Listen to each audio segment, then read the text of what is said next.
Hello, and you are listening to the Book Was Better podcast, the podcast where we talk about the book of the film. I'm Luke. I'm Violet. And this week we're talking about Zardoz. Hey you, put down the popcorn and turn on the light. It's gonna be alright, my friend. In the end, take my hand. Trust me, the book was better. Holy crap, welcome Violet. First time in the Book Was Better studios. Hello. How are you? I'm very thrilled Yeah, it's that good. I could finally lure you onto the show. Yeah, it's good to be here. You're someone that I spend a great deal of time talking to about pop culture. Yep. And I've realised that a lot of our opinions, they're pretty much 100% correct. They are.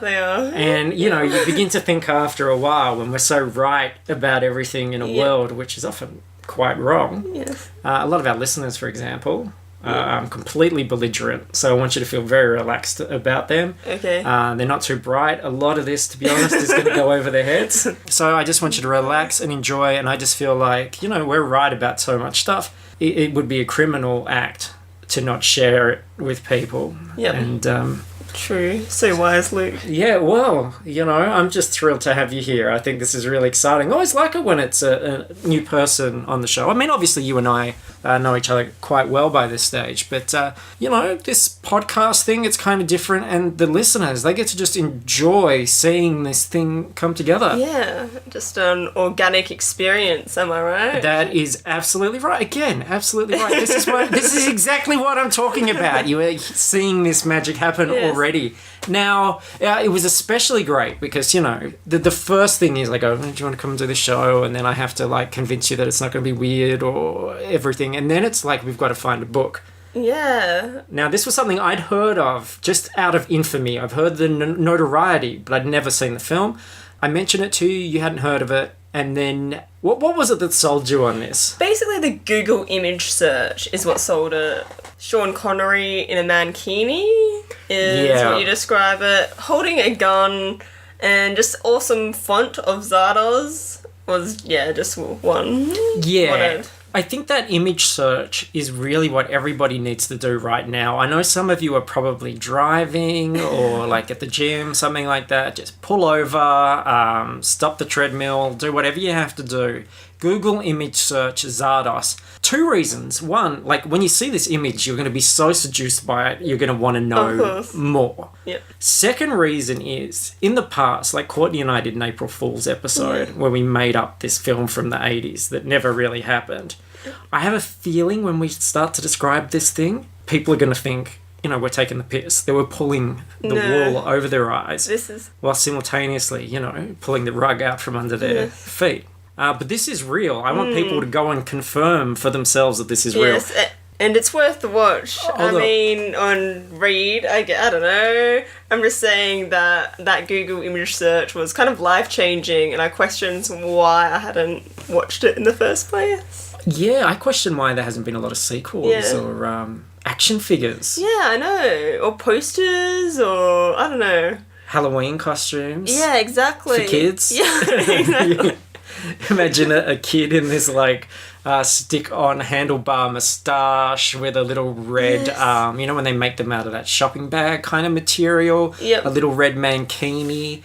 They might need, to soak some cotton balls in black dye and then just stick them out the edges. Yeah, so good.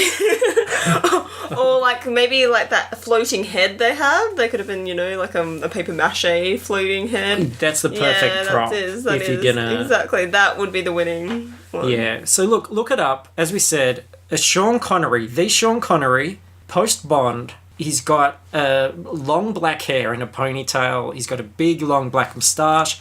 He's wearing a red mankini. He wears this throughout the film. You're going to see his upper thighs. You're going to see his groinal area. You're going to see his curly hairs just tendriling out. turn off the safe search. This is one you've got to enjoy properly. Yes, definitely. Embrace it. And you're going to sit there, you're going to look at this image and you're going to think, how the fuck did I not know that this thing existed? And I don't know if watching the film is actually necessary. We'll let you judge as we sort of get into this. But I just can't stress enough. Sean Connery, Mankini, Zardoz, hold on to your hats. This is going to be a crazy one. Yeah. I don't know, do you find, like, a lot of people, women find Sean Connery attractive? Yeah, irresistible. Yeah, like, you know, and he was in the Bond days. You don't hear many old ladies sort of reminiscing about Zardoz, though. No. But then I swear he's always played the same sort of, you know, irresistible character. What is it, that movie? Entrapment? Like, he just attracts. Yeah, he gets them in a man trap. Exactly. He does. They're like, what's that musk? I must investigate. Like, you just don't have a choice when Sean Connery is around. You know, he's a monster, though.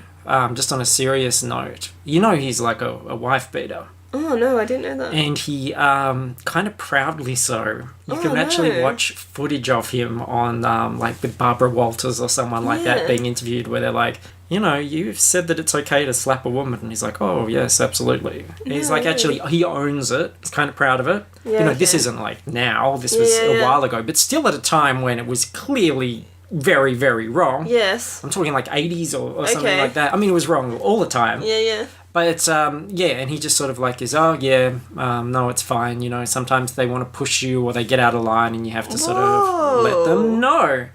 So that's especially uncomfortable considering his relationship with women in this particular film. It is. It's very awkward now. That's really kind of... We were having fun. Yeah. And now, this Mankini has a little bit of menace to it, doesn't it? Well, it just questions why it was I don't know. Why am I attracted? Not me, but I've got myself a doll. Oh, so now, and that's how he'll get you. That's his plan, or part of his plan. Look, this novelization, we do actually have to talk about a book. Unfortunately, that's the downside about this. I should have told you that before you came on. Yeah, there's a book. It's by John Borman and Bill Stair. They're the joint authors. It took two people, one handling the Zard, one handling the Oz. Yep. They didn't write other books, but they did write the screenplay. So this is fantastic because this is the true, unadulterated Zardoz vision we're getting here. Yeah. We're getting insight into the people that know Zardoz better than anybody. I know. These are the twin minds that weaved this Mankini around Sean Connery's hairy Scottish bod. Yeah, let's see how clear their vision. Well, there's a preface here. I don't normally include author's notes, but I thought this was good for just background. See what you make of this. Actually, you can read this if you like, because I'm talking so much. Okay. I wrote Zardoz in 1972 at my home, a lost valley in the dreaming hills of Wicklow. It came out closer to a novel than a screenplay. Gradually, I worked it into a film form that proved too radical for most of the studios. Finally, I got some backing and shot the movie in our local studios, Ardmore, and locations around my house between May and July 1973. I just want to quickly interject and say this idea that they shot in locations around the author's house. It's something that I know you were talking about after seeing the movie. That's right. And we'll be getting to that soon. Yeah, it's good. In the final weeks of preparation, Bill Stair, who worked with me on Point Blank, and Leo the Last, came in to help rationalise the visions that threatened to engulf me. While editing the film, I decided to restore the story to novel form. I asked Stair to help me with it. It follows the film very closely, but draws heavily on the earlier visions. It offers an interpretation of the film and helps to rest those ghosts that stalk the Celtic twilight, pressing the strange vision of the future upon me. And this was John Borman in September 1973, a man who is racked with visions and ghosts they're going to engulf him. He's full of passion. He had to get this story out of his mind and onto the page. Yeah, as quickly as possible, so he did it in places around his house. He didn't write it, he just sort of drilled a hole in his head and let it all spill out onto a piece of kitchen paper. It just flowed. Yeah. So this is the beginning. This is Zardoz. The beginning's really the best bit of the film. If you're going to watch a bit of the film, watch the beginning.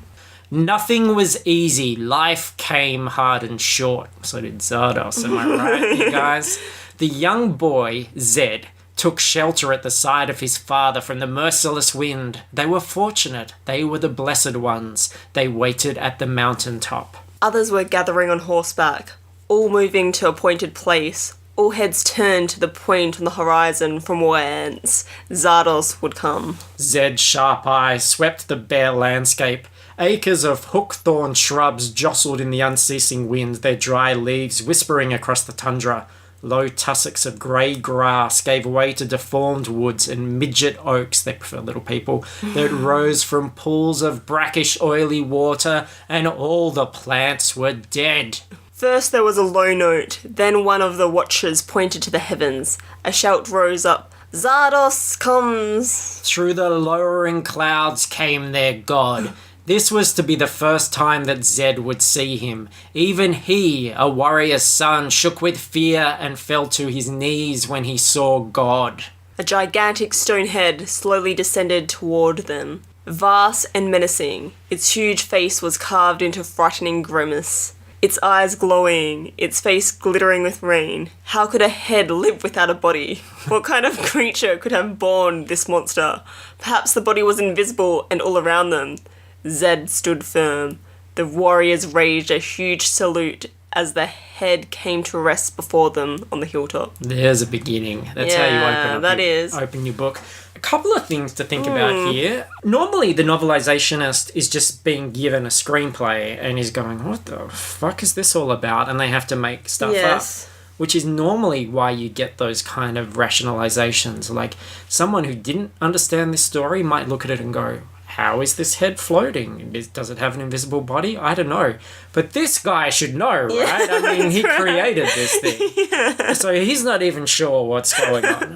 These visions are engulfing him. Another thing that we should make very clear from the beginning is that Zardoz is the god. Yes. Is the big stone head.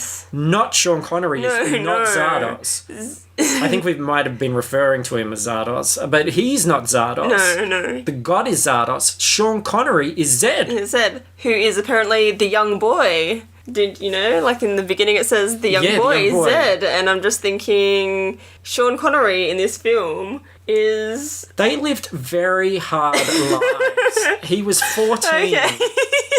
And he looks like a piece of half-chewed beef jerky. Been dropped on the floor and covered in fluff. Yeah, it's a very... Well, life came hard and short, as they said. That's absolutely right. Like someone licked a piece of beef jerky and dropped it on the floor at a hairdresser's. So, yes, Sean Connery is Zed. He's basically a hairy dude in a mankini who is one of the few with the right to kill and breed. Now, this plot is very complicated, weird hippie stuff, Violet. So, anytime you need clarification, I'm going to be doing my best as well to sort this out. So, I didn't get this from the film. I'm only getting it from the book. Okay. So, these people in these barren wastelands, they're not allowed to kill, they're not allowed to breed, but Zed and a few others are. He can basically do whatever the hell he wants as long as it's in the name of Zardoz. Okay. And then this happens. The gun is good, boomed Zardoz. The gun is good, repeated the warriors. The penis is evil. The penis shoots seed and makes new life to poison the earth with a plague of men, as once it was. But the gun shoots death and purifies the earth of the filth of brutals. Go forth and kill. Zardoz has spoken. Before Zed's startled gaze, the god vomited up thousands of weapons. Guns, swords, bullets, rifles, all spewing out of his mouth onto the hillside. This is why I wanted people to Google image this. Yeah, that's right. Because they're going to think we're pulling the piss. Yeah. That doesn't sound like a real thing. The gun is good, the penis is evil, and then a stone head vomits guns over Sean Connery and his mankini. Yeah. This is more about Zed Society and John Bohr's fantasy. And look, I gotta say, didn't you feel like reading John Bohr's vision is kind of like when someone goes, oh, hey, like, I do a bit of creative writing in my spare time. Would you have a look at it? And you go, yeah, sure, dude, I'll have a look. And then you start to read it, and then you go, I'm learning too much about you. Yeah, that's... Yeah. And there's a lot of these things here that you kind of act like they're kind of normal things. I just want to tell you, if no one has told you before, they're not normal things. This is really fucked up. Like, and that is how I feel. Yeah, the gun is good, the penis is evil. Yeah. And this is his little fantasy world. The children, if males, were taken from their mothers at an early age and trained in all the martial arts. I was going to say marital arts. The females became, as their mothers, chattels and slaves of the camp. Life was a drear for them. Each warrior had as many wives as his station could support. So, not looking too good for the ladies. No, well, I guess it kind of adds to why Sean Connery might have been casted, perhaps. I don't know. Yeah. Saying he fought for the role? Yeah, maybe. Fought a bunch of women that were maybe. I don't know. waiting in line to audition. Maybe. I don't think he even knew it was a film. I think these were just wild times for Sean Connery, Right. you know. Yeah, that probably was it. That makes more sense. It's like, what was that movie with Eddie Murphy where they film a film and he doesn't know it's a film? Oh, like Bowfinger? Yeah. I reckon that's that it. kind of situation Yeah, it was- going on. Yep. Sean Connery, they just kept him drunk. Yeah, That's all they had to do. Yeah, and then like took him to like his house in the backyard, or you know. Yeah. Come and spend the weekend at John Bohr's house. This guy is crazy. Is he? You're going to have a blast. There are ladies Is that we there? have set free all over the island. It's kind of Hunger Games, Battle Royale sort of situation. If you can catch them, you can keep them. Yep, and Zardoz became a film. That's right. I've got this big paper mache head. I'm going to put it on and we're just going to go nuts.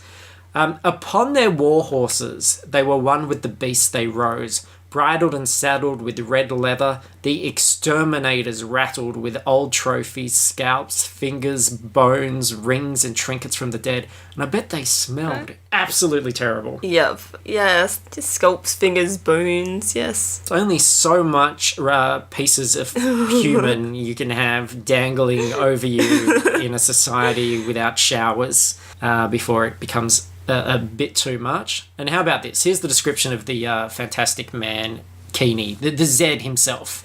Zed was more starkly dressed. His long hair was tied back, a moustache dark against his swarthy skin, a leader who scorned finery and decoration. His huge horse was a blue, black, and glittering as his hair.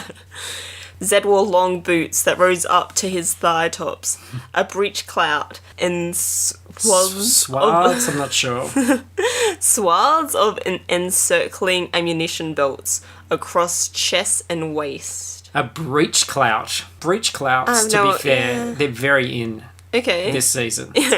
Okay. Yeah, great. You can go down to Target or whatever and just buy One breech clout. like just a no-brand breech clout. But I reckon, seeing as how once you get into one, they're pretty hard to get out. I would go for a name brand and something that breech clout out for life. breech clout. Get your breech clout out, boys. Breech clout.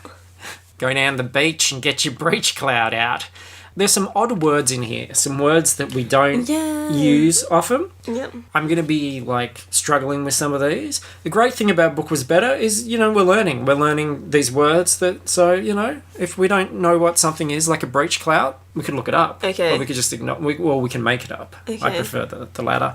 Because this is an example of the kind of crazy prose in here. From this sterile loam, some evil life eked out, clinging as life will in its most perverse extremity. So nobody talks like this, is what I'm trying to say. It's a bit of a mess. So if we stumble around some of this, trust me, this book is dense. All right, so Zardoz's will, the big stone head, is that everything remains bleak and dead. and that Zed and his posse, they just basically ride around killing and rooting everything. And Zed is one of the most powerful and respected serial killers slash rapists in the entire country. This is our hero, dear listeners, Oscar winner, Sean Connery. But now Zed is getting a bit pissed, because instead of killing everyone, Zardoz has been getting him to capture prisoners and force them to tend to crops instead. And they have to put the grain that they collect in the mouth of this big stone head in exchange for the guns. So he's kind of worried. Zed's having this existential crisis because he's like, is my god Zardoz actually becoming kind of a puss? Yeah. I mean, like, Zed had one purpose, and now, Well, the thing is, for all we know, Zardoz has an invisible body. Yes. And now he's thinking, I think it might have a big vagina. Yes. I thought it was all, like, as rock hard as its head, but no, I think he's getting a little bit soft. So, Sean Connery, what does he do? How does he battle this? He enters the head of his god. He climbs in the mouth, gets in there, he's going to sort it all out. He was adrift, floating through the air in the flying stone head of Zardoz. He had entered the mouth like a morsel of food and now stood like some errant thought within the brain space of the monstrous head. I can't even say that. I think it's monstrous. Monstrous.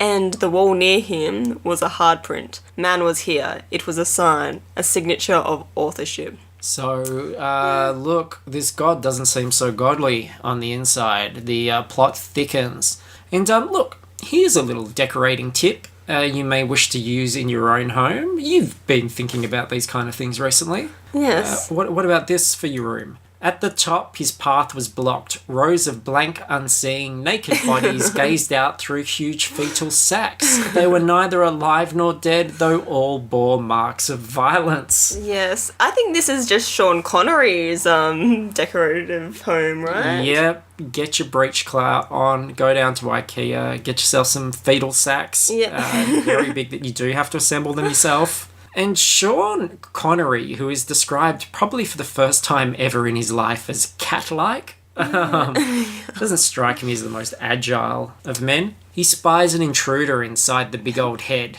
The man turned and looked at Zed as if he had expected him, not alarmed, animate but serene, a plump round face with a small beard below merry sparkling eyes. Like the people in the transparent sacks above, he had an awesome disdain that cut through the bearded grin. He wore his strange and colourful clothes as if for inspection by a lesser being, condescendingly, casually. He had the look of a man who might vanish or turn into a mischievous spirit, alien, elaborate, and deadly. Just looked like a total dipshit to me.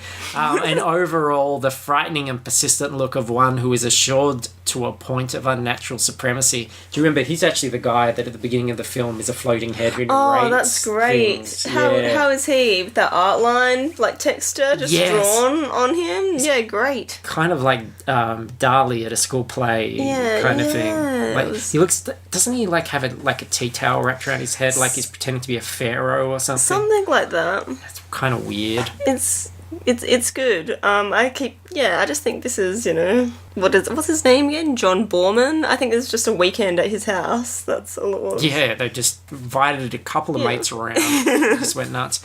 Connery doesn't give a shit. He just shoots him. He laughed and fell, caught in the slipstream. He hung for a moment. How pointless, he cried again. Couldn't have said it better myself. But we do have a new purpose now, at least for Zed. At least I think. The love and reverence with which Zardoz had once filled him could no longer protect him, for he had found that his god was hollow as this ship. He was alone. His quest had begun. So we're off on an adventure. Zed basically travels to a country town. This is what we were talking about with the shot around the house. We go from this bleak sci-fi environment to, how would you describe this? It's just like a kind of English country town. Yeah, country vibes. Looks like, there might be a nice little bakery or something there. That's right. It feels like when I was watching it seemed like Sean Connery was going through stuff and it felt like someone would be in the background putting up washing or doing something really. He basically, he disembarks from the head, he eats some bread, he dicks around in what the author describes as a womb of foliage. And more crazy prose here. Zed was enfolded and lost with the slippery midget forest of glass and plants. Yeah, lay off the little people. I know. Borman, Jesus. Okay, so I thought I was following this and doing pretty good up until now. Turns out I'm not. Meat, he mumbled. Meat appeared in midair, transparent but real. An image in thin air. Not sure about that meat part. Yeah, meat. It's just summoning meat. The face of the man he had killed in the flying head's mouth appeared before him. I am Arthur Frayne, Vortex 4. No! How could this man come back to haunt him, to betray him? The face grew huge until only a single eye filled the wall. It cartwheeled across the ceiling as Zed's hand shook. This is all making sense, right? Yes. We're following along. Fine. Alright, so some happy workers show up. They're chatting, they're joking, and they unload all the shrink-wrapped naked bodies into carts. There was a sound, high and hypnotic, that grew from the trees. A girl had appeared, like magic from the woods, bare-breasted, blonde, astride a white horse. She gazed at him, through him, her eyes penetrating his deepest places. Which were also, coincidentally, his hairiest places. There were some pretty dark, dank places indeed. I don't know about this. Like, this really is... It's like a teenage fantasy, isn't it? From someone that's got a lot of, like, metal albums on vinyl. Yeah. Been looking at the artwork a little bit too long. Yeah, maybe that's all Borman did. Yeah, what about a naked woman just turns up on a horse? That'll be fun to shoot outside the bakery in our town. And he then suddenly meets a different woman who's described, I can't talk, with slightly slanted eyes and auburn hair, who he identifies as an adversary for some reason, and she questions him. The sunlight caught her left breast and seemed to separate it from her body. Zed was entranced with its beauty, paralysed by its power. Power of, like, her left breast? I think so. It's very specific. It is, isn't it? Like, it's been sort of dissected by the sun. I have no idea. Zed is with the woman in a kind of dream state, I think. Like, she's got some sort of psychic powers or something because he relives all these past conquests. Like that time he caught a woman in a net. Now, this is my favourite. You know, I know people that like fishing. I always say it seems a little bit boring to me. But then when you add this element, you know, go down the beach with a big net, catch a woman, sounds pretty good, especially the way Borman writes it. Yes. Zed leaned back in his saddle and drew his net. He cast in high and wide ahead of her. It sneaked out, then spread fan-like around her. As it snapped shut at her thrashing limbs, Zed reined in, leaped from his horse, and was on her. He kissed her lip, then bit into it as she struggled less and less. And he mounted the captured woman. He spent himself and rose, dragging her after him.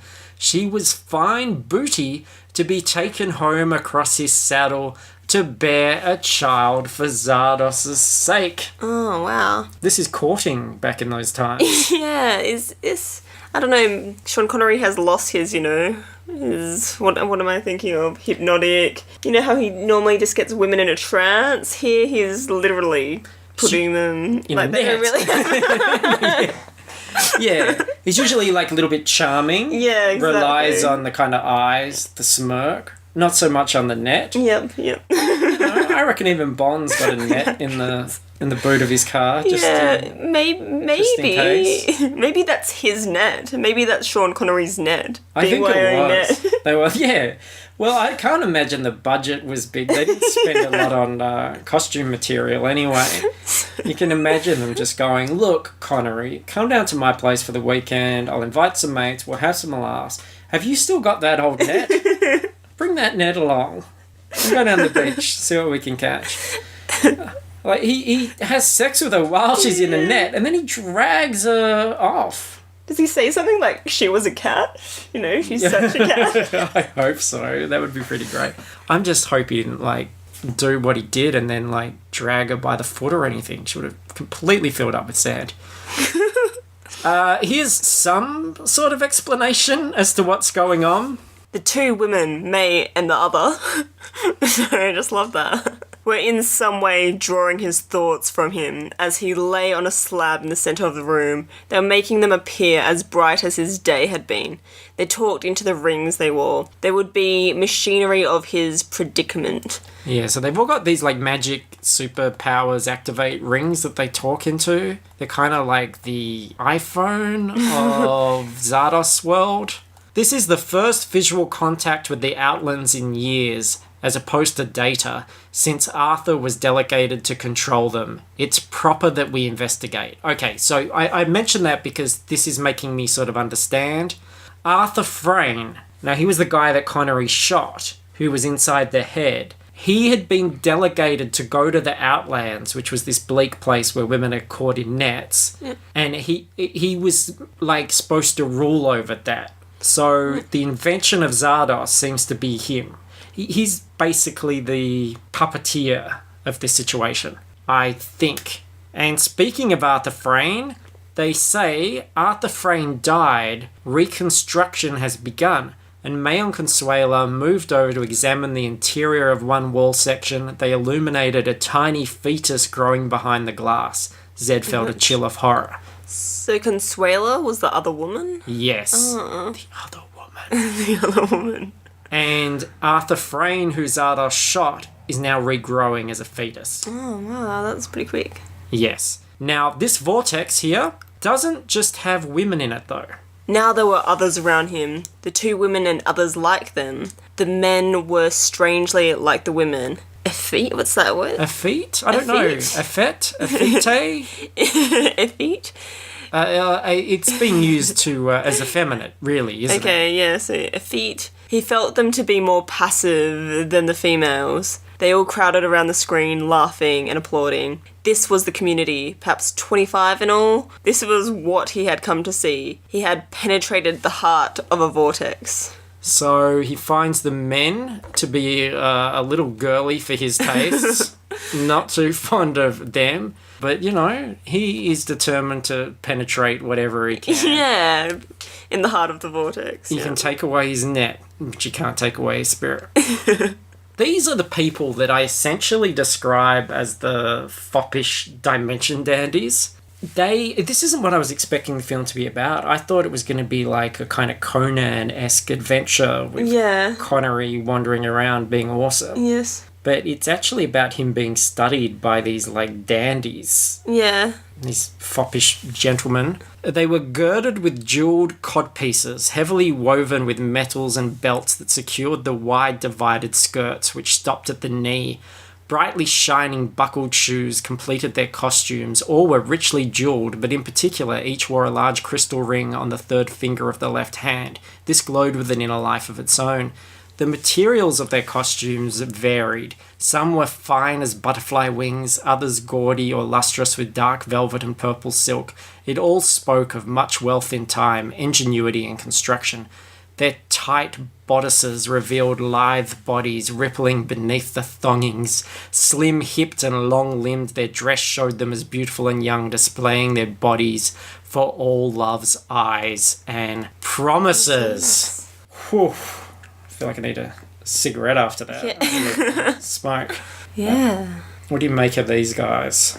Beautiful and young? It's all it's all a bit overwhelming, really, at this point. I find this more than any other book, I'm just like struggling to kind of keep up with, like, you know, what the fuck is going on here. So it turns out like these fops are the Eternals. So they've never had an Outlander intrude before, and they want to keep him around for, say, 3 weeks or so before executing him, because they, like, want to study him. Yes. They see him as this, like, magnificent brute. And it's a matriarchy, but there's this feisty man here whose name is Friend, who causes all sorts of just wonderful weirdness, like this. Before he could move, he felt a gentle pressure on his arm. It was Friend, smiling Friend. Well, you've set the fur flying, my beauty. I wonder what's going on in your pea brain, eh? He ruffled Zed's hair as he might a dog's fur. I like you, you sly old monster, do you hear? Cast as a dog, Zed licked the hand that patted him. Friend recoiled. Wouldn't you watch a hidden camera show where Sean Connery goes around licking people's faces? Yes, I would. I would watch that. I wonder if he's actually at that point in his career now where that's an option. Yeah. Doesn't Betty White have like a hidden camera prank show? Does she? You know, from like the Golden Girls video? Yeah. But does she? Yeah. I think so. Okay. I've heard about it. I've never seen it. I can imagine it being something on, like The Tonight Show, like a skit or something, like Sean Connery goes around licking people's faces. Like, that's just the exact title, and that's exactly what it is. And it's these random people, someone waiting for a bus, say, and then Sean Connery runs and licks their face. Is he being suave, or is he, like, pretending to be a dog? I think he does. I think he just runs and does it. I don't think there's anything about it. It's just... What if the only way to... It's just impulse. It's like the net. The only way to stop him was to, scratch his belly. Yeah, maybe. No, I think it just should be plain, straight. He runs, he licks. He runs, he runs away. Yeah. I like your waiting for the bus idea. I think that when they get to season 2 of this show, because obviously it'll be very popular, what should happen is they get on the bus and he's the bus driver, and as they give them their change, he licks their face. Then he still runs away. He gets out of the bus and everyone's just standing on an empty bus with a wet face, hair all skew-if, just not knowing what's going on. All right, we'll workshop that. Oh, God, what's happening here? Okay, they call Connery Monster, and they keep him in an animal prison, and they make him do all these menial tasks, like sweep up friend's office. I can't talk today. Okay, I think I'm good. And then May, we remember May quite fondly. She continues to study him in a pyramid surrounded by naked bodies pressed against glass. What about this then? What about Sean Connery? This is what we'll do this podcast. We'll find him a new career because he's not doing much at the moment. No. He's got a talk show. Okay. But the talk show is he's dressed as Zardoz. Okay. And his desk and chair and the guest chair is in a glass pyramid covered in writhing naked bodies. Yep. And we can't see it as the audience, but he's always like sitting with his legs really wide behind the desk, but the guest can see. Oh, wow. And he just keeps winking at them. That's great. And we just watch them grow uncomfortable. Okay. Yeah. Yep, I'll watch that show. I don't know what it could be called. Sean Connery's Naked Pyramid a Go-Go. And if the guest gets so uncomfortable that they make a run for it, you know what he does? Catches them in a net. Yeah, absolutely. You got it. Yes. All right, so some guy called George is accused of... May angrily watched her chosen picture fade in favour of a blank face, a man, one of the group, George Sadin, accused of transmitting a negative aura in the second level. This is so relatable, this story. Oh, yeah, definitely. I don't want you transmitting a negative aura with your sarcasm, all right? On a sarcastic level. That's criminal in this world. No. This world's all about bread. There is no negative aura on the second level. Okay, maybe on the first level. The first level I can handle. But definitely not the second level. You don't want to transmit a negative aura in a utopia. Leads to trouble. And then Connery, I like this. I think this is a job if all the other things fall through. He has to pull a cart for friend because a horse died. I know. No more horse. What about that? Melbourne Cup. That's a big race day in Australia. Everyone gets upset because a horse dies. Yes. Sean Connery, he'd just jump out. Helps her. Go for a run. Yep. He's got experience. Maybe that could be the show. Yes. Yeah. Racing with... What about just a Sean Connery channel? They might have to do little musical interludes or maybe clips from his movies or something in the middle because he'd have to get changed and go from one set to another. Yeah. He would just run from one set to another. Yeah. With a little guy in brightly coloured clothes on his back whipping him. Yep. Yeah, I think that'd be fine. Zed had come full circle. Again, he stood in the courtyard by the bakery, this time a beast of burden and not a hunter. He waited between the shafts of a little cart while friend loaded it to the brim with green loaves. What a lifestyle. Love it. Now, I'm not sure if this is a flashback or what. It turns out the Eternals can commit psychic violence. They can sting people with their eyes for some reason. So some dude does it to a woman while Connery's pulling the cart.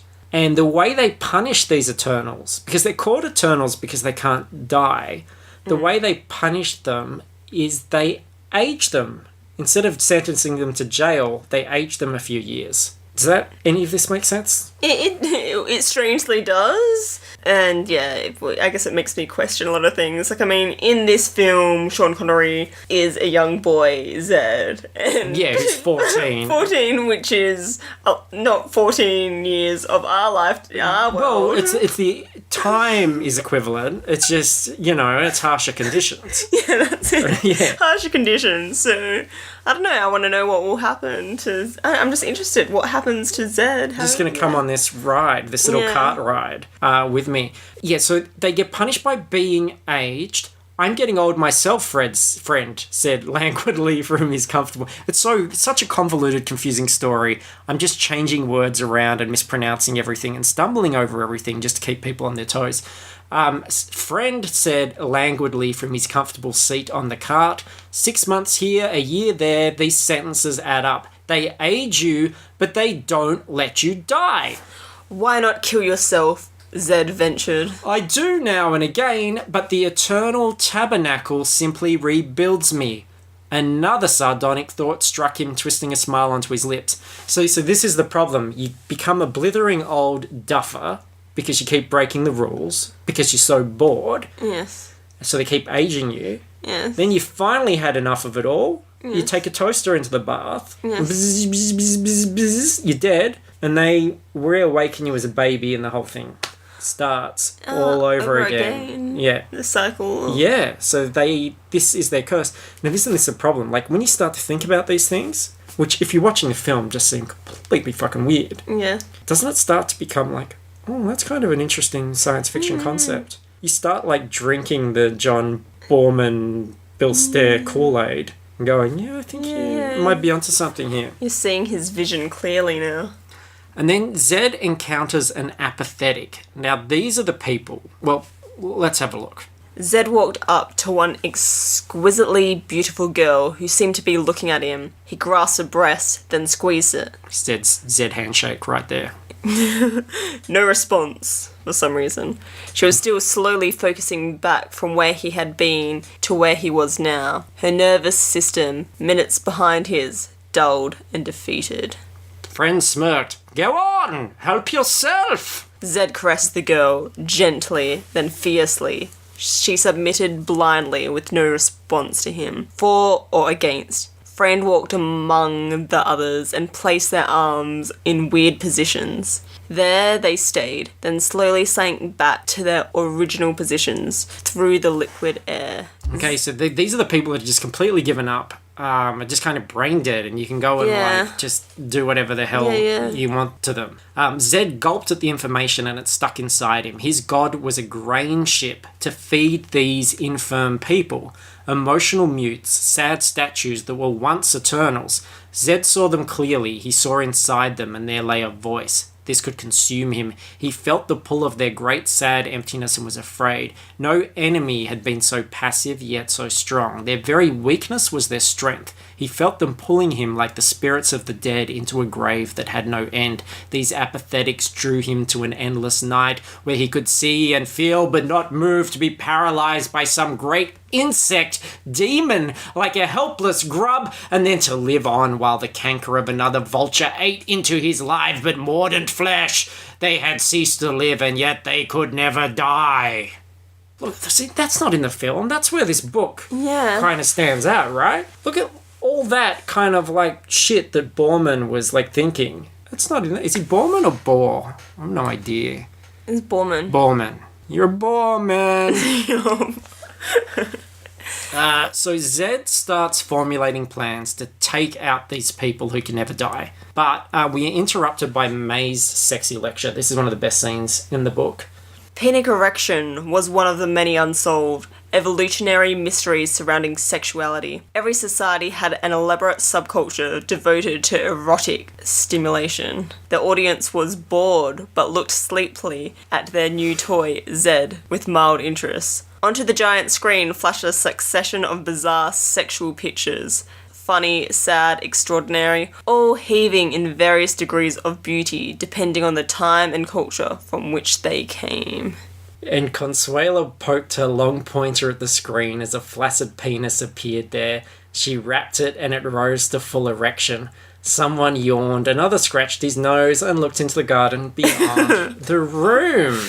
Yeah. Now, in the film, I love this because they're trying to basically, after this erection lecture, trying to get Connery to pop a boner. Yes. And they're showing him this footage. And the first one's like this woman like soaping up her boobs. And they're like, I can't believe he's not going for this. What's the deal?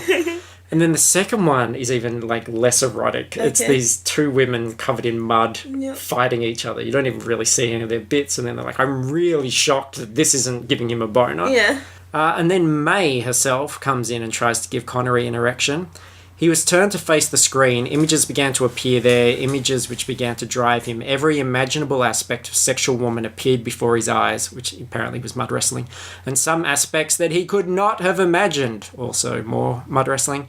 Incessantly, in sequences and cadences, they flashed before him. Remembering his reasoning before the lecture started, he realized that he must not act as predicted. The longer he could confuse them, the longer he would live. So he's totally cock-blocking himself. He's like, I don't have my net. It's not the same without my net. I'm not going to react to these sexy films. They've got like PornTube up on the screen. Yeah. They're typing in keywords. They're putting up as many videos. Little do they know about the net. That's the net, That's all they needed. That's the only net he's interested in. You're right. They're on the wrong net.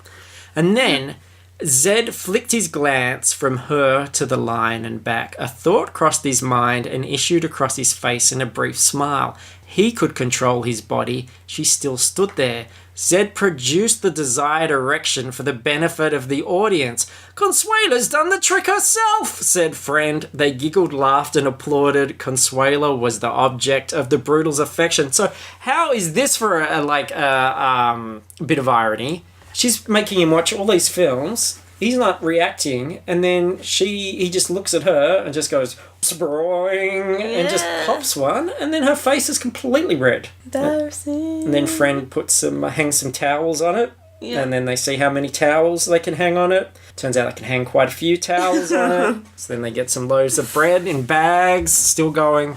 The man is mighty. To the author's credit, though, I do like the fact, he gets into Zed or Connery's mind quite a lot, whereas the film, he barely says anything at all. But at least we get to know what he's thinking all the time. Was he just a single barbed flower in a field of other special blossoms? Might he not be as grotesque as the mutants he abhorred? Was he not as strangely designed and perfected as they? They were the offspring of the random oneness that was life. Was he the product of a willful human reason? Frains. Yes, so does he exist because of this Frayne character? We will find out. Look, it gets dull here. Let's be honest. May is kind of interested in Zed, but also sees him as a threat. He has to serve the foppish dandies at dinner. Crazy things happen, like Zed held a moist potato forward in its ladle to her face. Considering how small that mankini is, I'll bet Connery often put a moist potato in an unsuspecting face at that dinner party. So, Friend has these radical ideas about Zed and his kind, and he hates all women. So remember, and it's matriarchy. So they cast him out as a renegade, and Zed takes this as his chance to bugger off out of this place. So he ends up in the home of the renegades, who it turns out are ancient and decrepit. And our Friend is there, and he's all ancient as well, and that's because they've been punished by getting all these extra years. So all these weird old people. And look, this is poor old Friend now. Once the most foppish of dandies, but now... Then there was Friend, dressed like the rest, but young. He turned. Half of his face had collapsed, sagging down in wrinkles, the eyes bagged, the mouth loose. Even his hair was greyed and whitened on the side. His arm was limp and the leg dragged. Still, he looked better than Connery, right? Yeah, yep. So Zed basically wants to give everybody death by destroying the tabernacle. So he goes back to May for information, and she uses her magic stare to send him on another flashback session where he remembers chasing a familiar man to kill and going into an old library of sorts. So the familiar man, Arthur Frone, leads him to a certain book. But it's not the book that you might think. Not yet, if you know the spoiler. This is a different book. An apple was on the first page, above it a sign, an A. On the next page, a blue ball, above it another mark, a B. Overleaf a tiny cat sat with its back to him. Underneath, a C. You learned to read, May said, following his vision. Yes. How long did it take you? Not long. I read everything. I learned all that had been hidden from me. Got to tell you, Violet, there was nothing Zardoz couldn't tell you about apples or zebras. Fuck, you should have seen him on the xylophone. He was amazing. Yeah. He just followed the A, the B, and the C, I guess. Yeah. N is for net. He spent a lot of time on that page, I can tell you. So, now that he can read, it was another book that raised his ire. This is the book that I think people will be thinking of. He ripped it in two, then in halves again, and again until the pieces were no bigger than snowflakes. He scattered them into the air, then clawed the dictionaries, the encyclopedias, the language primers, the mathematic textbooks, the histories from off the shelves and up into the air. A blizzard of paper whirled around him in his rage. He was the centre of this storm. You ever tried to, rip a phone book in half? No, I haven't. This guy, yeah. This is why he's a brutal. This is why, can pull carts, can rip phone. This is his resume, essentially. No, he's his just CV. Making it snow, did it say? Yeah. A blizzard of paper. He's good with nets, can pull a cart, can rip a phone book in half. So what could get him so pissed? May wants to know, what was this book that made him angry? He had swooped back in his mind to the library again. The book he held was revealed. He could conceal it no longer. The Wonderful Wizard of Oz. Wizard of Oz. Oh, snappers. I saw the trick, Zed said. So that was it, May murmured. Wizard of Oz. Zardoz. Zardoz. That's like, Nilbog is gobbling backwards from Troll 2. And in his past, he once again covered the letters with his fingers to create the holy name from the title of a children's book. So this was all one huge troll from that fucking Arthur Frame. I know. He's the man behind the curtain. Yes. He's the man in the mirror. But then, about a second later, so he's just had this huge revelation, totally angry, coming for revenge, and he kissed her breasts. They shivered with anticipation as long-forgotten sensations coursed back into her body, entering from him. There was a union between them. May's eyes cast across the ceiling in ecstasy, then flicked down toward the door, troubled by a noise. Consuela stood there, triumphant, blazing. So this is your scientific investigation. There's another word for it. Bestiality. Connery is the beast. For this you'll be aged 50 years, Consuela shouted. No man or woman or beast will ever desire you again. Haha, suck it, old people. You are ugly. There's no point even getting the net out, is there? No. I personally think that mankini is timeless. I don't know. Oh, with different rules for men. Okay, totally. Yeah, totally. men are always sexy. Come on. This is. I'm sorry, I'm not living in Sean Connery's world here. Yeah, this is his world. Old women, bury him in a pit, somewhere dark, drop him in a well. Old men, that's okay. Let it all show if you've got it. And he's got it, because I've seen it. Zed escapes. He's led by Avalo, who I think is the naked horsewoman from the beginning. Not entirely sure. He raised a trembling hand to her, remembering the hard rules he had lived by in the Outlands. A new emotion rose in his chest. He was moved by tenderness. He felt compassion. I've seen men rape an old cripple woman in a wet ditch. A wet ditch? Yeah, they didn't even put down a towel. No, just a wet ditch. You think he'd put down, the gentlemanly thing would be net in one saddlebag, tarpaulin in the other. you know? But no. It's just sad. It's not, a ditch is pretty bad, but a wet ditch. It's an odd thing to say on a first date. Odd tagline for the film. Zardoz. I've seen men rape an old cripple woman in a wet ditch. There's your quote on your daily quote calendar. This is the inspirational quote I put on Facebook. Yeah, there's your Connery meme. Get a picture of Zardoz, white text, over the top. I've seen men rape an old cripple woman in a wet ditch. Took a photo of it. It was my Christmas card that year. Because I'm Zed, motherfucker. That's how I roll.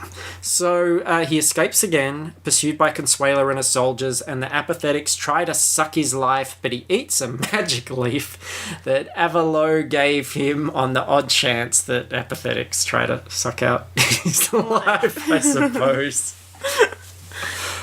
Then the renegades get hold of him and do weird shit to him. Now he was part of the procession which had stumbled upon him. He walked with death. He was her bride.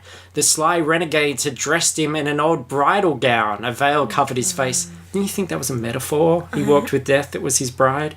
No, he's actually dressed as a bride. Right. Through the lacy gauze, he saw sharp patterns of new light, fire on torches carried from one bonfire to another, flames licked and fed around him. All the population were giddily drunk with old memories of violent times, refreshed by fire. And then shit is getting real here. Young and old laughed, danced, killed, and made love with a mindless hysteria that shook even Zed, who had lived through, led, and initiated worse deeds himself. Could he be weakening in his resolve to destroy, to kill the centre of the state? Death clawed Zed's hand in his. Look at all the excitement you've caused, you naughty girl. Let's take a step back here. Sean Connery. Yes. He's already in a mankini. Yes. Put a bridal gown, Yes. over the top of that and start referring to Sean Connery with his big moustache as... Naughty girl? Yeah. I know. Yeah. It's just... people will think we're making it all up. I know. It's so bizarre. And I actually think this is the best summation of what is going on now that I could find in this whole book, just if we need a refresher to get our heads around this. May trembled, wavered, then passed the gun to Zed as a token of her agreement. I have my followers, inseminate us all, give us your seed. In return, we'll teach you all we know. I'll give you all I have. Perhaps you can break the tabernacle or be broken. Friend, clasped May's hand and joined it with his in Zed's. A triple pact, a triangle against the circle of the vortex. Friend, an end to eternity. May says, a higher form. And Zed says, revenge. So that's what these three nutcases are after at this point. And I mean, look, Violet, we're overcomplicating this. This is a pretty straightforward plot, right? Yeah. No. They would guide him and bathe him in their knowledge so that their minds would mix through the touching of their skins, and as he mated, so would they pass back to him their own seeds of information that would grow in him. As the life he transmitted would grow in them, a mystical sexual binding would wrap them all into one astral level apart from the world outside of the lens of natural time. Wow. Yeah.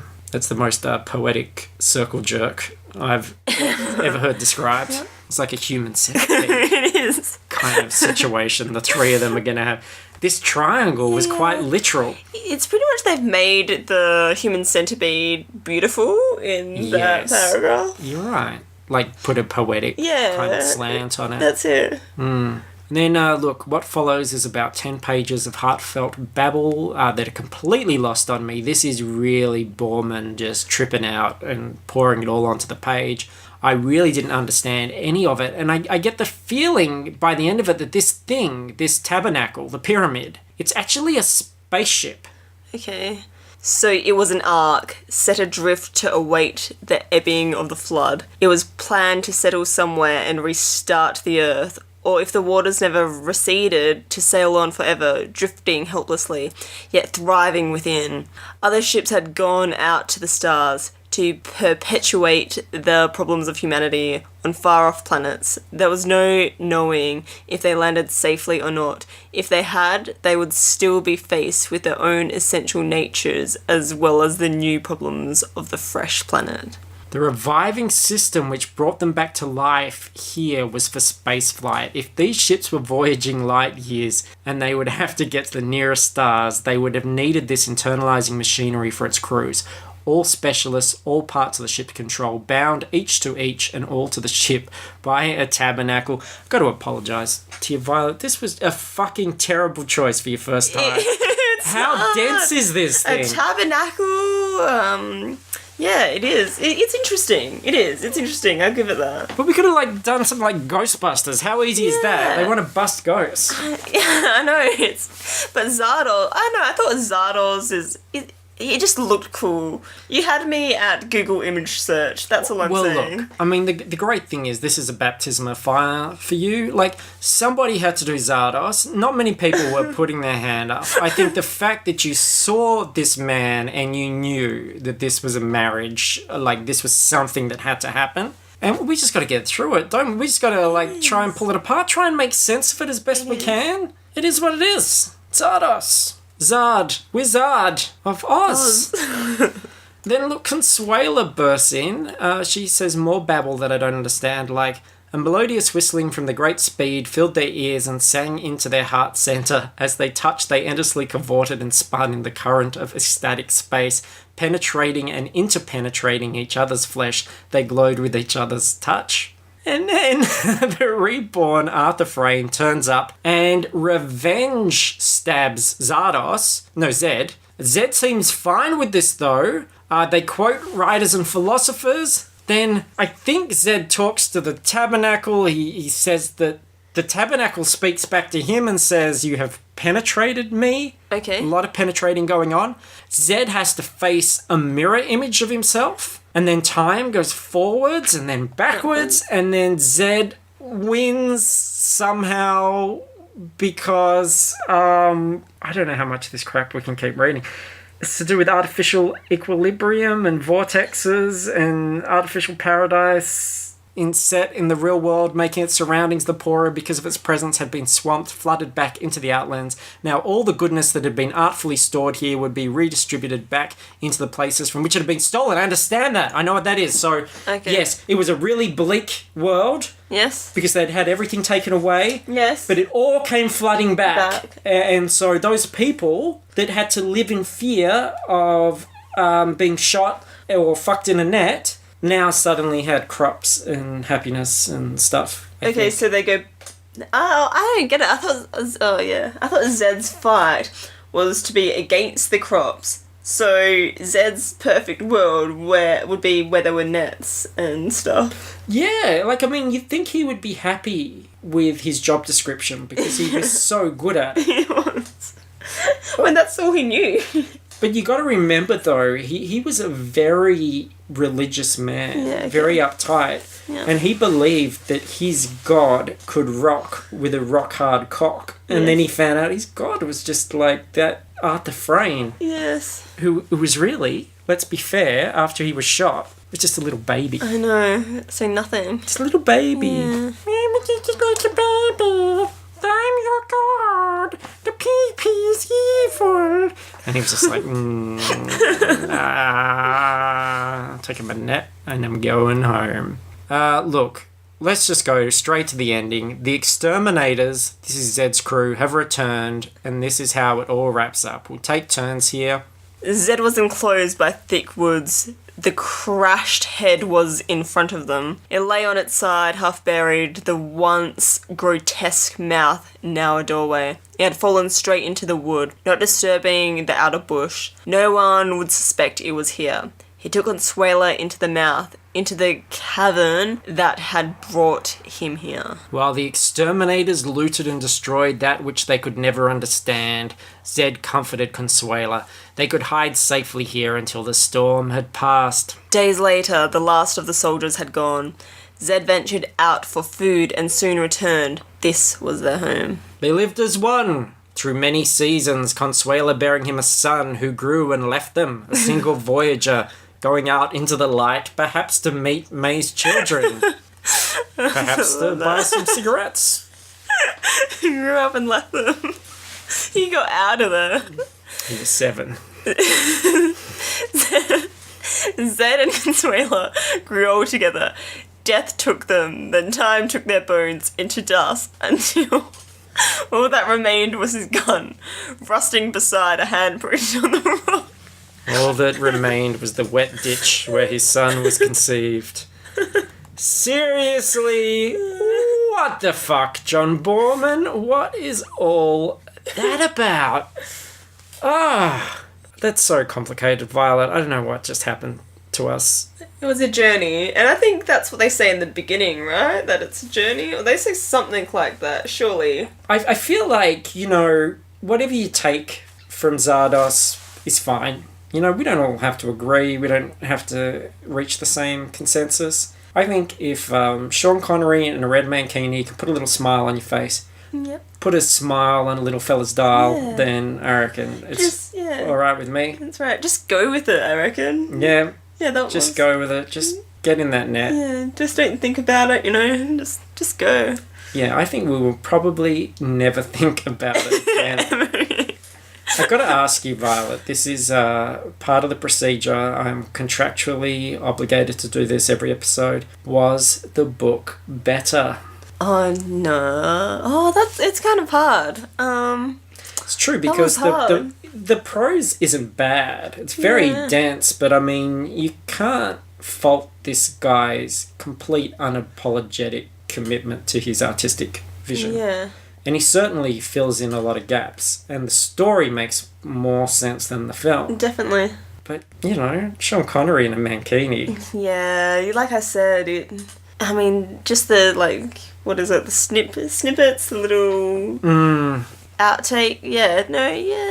No, this is hard. I've kind of enjoyed this book. Sean Connery in a mankini, that wins. The movie. I'm going to go with the movie too, for the very sole reason that I think if you showed people an image or a scene of Sean Connery in a mankini, you would really get a wonderful reaction out of them. If you gave them this book, they probably wouldn't talk to you again. No, they'd be like, what the fuck? What is this? What's this all about? Amazon reviews, Violet. I always look up Amazon reviews, and I'm going to read a couple to you and see what you think of these, okay? An interesting read with very clear prose. The book is short and concerns big ideas, so its brevity is surprising in that it doesn't give anything seen in the film short shrift. On the plus side, the book... I always think plus size. On the plus side, the book is almost completely intelligible, but on the minor side, it thereby demystifies the plot and story. Really, the book makes sense 95% of the time, and the next time you see the film, it will make 100% sense. Do you agree with this guy's mathematics? I think this was John Borman who wrote that review. He's like, give us a chance, guys. Give me a break. That's right. And I guess there's some sort of sense in it, right? I mean, 95% sense. Well, the thing is, when we read these Amazon reviews, they're usually just nonsense. Yeah. And we read them to make fun of them. Okay. And to laugh at people's poor opinions. Yeah. This next guy, and this is the last one I'll read, he nails it so beautifully and succinctly in a way that, is going to take him 30 seconds and took us about an hour and 15 minutes. Yeah. But barbarian bloke busts up the Burgundy and Beaujolais set. Or a bit of The Wizard of Oz redone in 70s trippy and gauzy decadent sci-fi style. Those of the lower class are kept ignorant by means of technological tricks, etc. in that old-fashioned Oz style. Here, the witches are most definitely a lot better looking and a lot hornier. I think both of these reviewers could have, made Zardoz. That might have been Bill Stead. That's right. That's it. They both jumped in and said, look, this is our vision. Go fuck yourself. Yeah. If you don't like it, get out. Well, I don't know. I think this summer we're going to be seeing a lot of breech clouts, a lot of designer nets, a lot of fashion nets. Look out, ladies, because it's going to be a big summer of fun. Yeah, bleach cloud. Making it rain. Yes. Oh, my Lord. So, thank you for listening, dear listener. Please rate and review the show on iTunes. Please listen to the other shows, FP Cast and Scarjo A Go-Go. The easiest way now to learn about any of these podcasts and find them is to go to the newly designed fruitlesspursuits.com. It's just had an update. All the links to the podcast are right up the top with big pictures, really easy to use. And you can also come and join the discussion in our friendly Facebook group. Just search for any of those titles and you will find it. Violet, thank you so much for doing this, especially when it's just such a horrible mouthful of a book. Yay, thanks for having me. Yeah, was it okay? Was it fun? Did you enjoy yourself? Yeah, I really liked it. That was Zardoz. Yeah. I learned a lot. I felt, I feel different now. Thanks. Yeah. I think send in your fan art of Zardoz if you're listening. I want to see pictures of Zardoz, your interpretation of Zardoz. If anyone wants to dress up like Zardoz, I'd like to see that. Mm-hmm. Maybe some playful pictures if you live near the coast. I'd like to see pictures of you catching your significant other in a net. If you don't have a significant other, catch a stranger. I wish we'd done this one on Valentine's Day because it's probably one of the more romantic. Oh, I was going to say Halloween, but yeah, Valentine's Day. One of the most... Don't you think that Sean Connery's portrayal of Zed is really just a hapless, misunderstood romantic? Yeah. Yeah, I mean, he dresses in red. He has a ponytail. Romantics have ponytails. They certainly do. I made a lot of generalizations. I apologize, but yeah. Romantics or weirdos have ponytails. That's true, yeah. But sometimes you got to just go with it to find out exactly which one you're dealing with. It's not always apparent. Maybe that's what we just got then. So... yeah, love makes you do crazy things. Yes, love does make you do crazy things. I'm just talking. That's right, like you're shy, you see a girl on the beach, you think, well, she's beautiful, I'd like to talk to her. I don't really know what to say. What's the perfect icebreaker? A net. Yeah, exactly. Yeah. And then you talk about what a catch she is. What a cat, yeah. That's how they know, because they're being dragged back to your cave. Their body is rapidly filling up with sand. Their mind is just racing. Doesn't hurt. Drop a humorous little line just to put everybody at ease. Get everybody laughing again. Just laughter. It was. Best medicine. Yeah. Won't help with the sand thing, but otherwise, it's pretty good. Thanks again. I think we'll eject unless there's anything else you want to share. We'll say no. I dropped the mic. Oh, mic's dropped. You won't. There's the little catchphrase that we always say at the end of the show. It's a really dumb catchphrase, but Jess came up with it accidentally on the first episode, which is, and you get to say it, which is, "I'll catch you on the flips." Okay. Okay, so you want to say that? Okay. You don't have to whisper as you're whispering it so okay. that they wouldn't hear. They'll just think that this is dead air and that nothing's happening, and they'll just be about to check their headphones, and then suddenly you'll say it and they'll go, "Oh, okay, cool." So I'll catch you on the flips. Jumanji.